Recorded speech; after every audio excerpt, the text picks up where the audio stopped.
when Abu Bakr became Khalifa, this is extremely beautiful by the way. I want you to actually put yourself in Medina right now. You live there, Abu Bakr is the Khalifa. He leads the Salah, he leads the prayer. He said every day after Fajr, Abu Bakr radiallahu anhu would go in an opposite direction of his house and he would go deep into the desert. I was very curious, right? What does he do out there? So Umar radiallahu anhu said, I'd watch him every single day. He'd go to Salat al-Fajr and then Abu Bakr does not return home. He just walks far away into the desert. So he said, every day I'd wonder, ila ayna yakhruj? Where does he go? Where does he go? Where does he go? He said, one day I said to myself, la atba'an. That's it. I'm going to go follow him and find out what he's doing.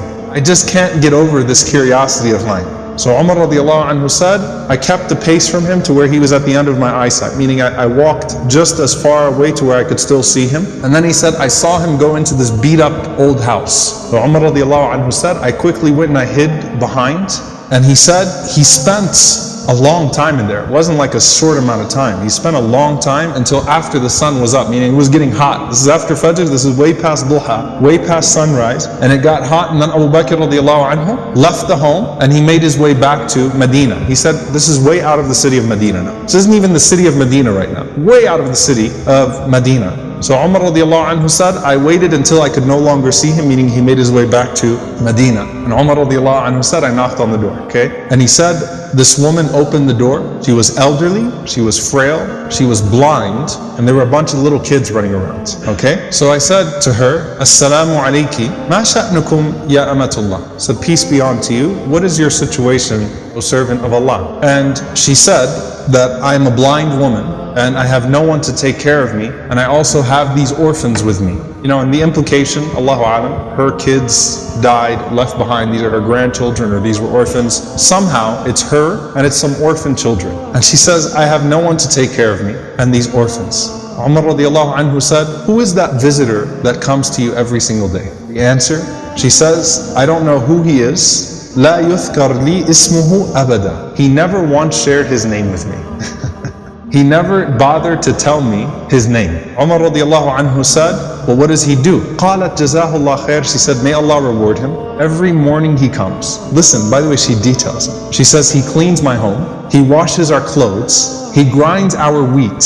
He bakes our bread. He cooks our breakfast. And then he leaves. Subhanallah. Think about that. If this was the only narration we had about Abu Bakr, it's incredible.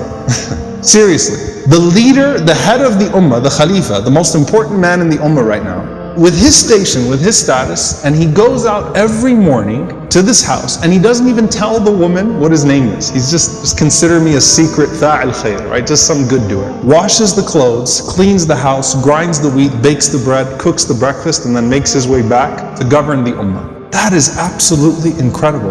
Umar radiallahu ta'ala anhu says, every single day, like, is this really what he does every single day? She said, every day, may Allah bless him. Umar radiallahu anhu said, do you pay him anything? She said, nothing. Umar radiallahu ta'ala anhu started to cry, and he said, أَتَعَبْتَ الْخُلَفَاءَ بَعْدَكَ يَا أَبَا بَكْرِ. You have exhausted every successor of yours, O Abu Bakr. You've exhausted us. Anyone that comes after you is exhausted. Because this is a standard that is impossible for us to meet. A gem here, by the way, very important. Can you imagine how many deeds of Abu Bakr that history has never recorded? You know, the books of the Fada'il, the virtues of Abu Bakr, the things that he used to do. Can you imagine how many of those secrets he actually managed to hide? And why did he not think of himself too good to still do that thing?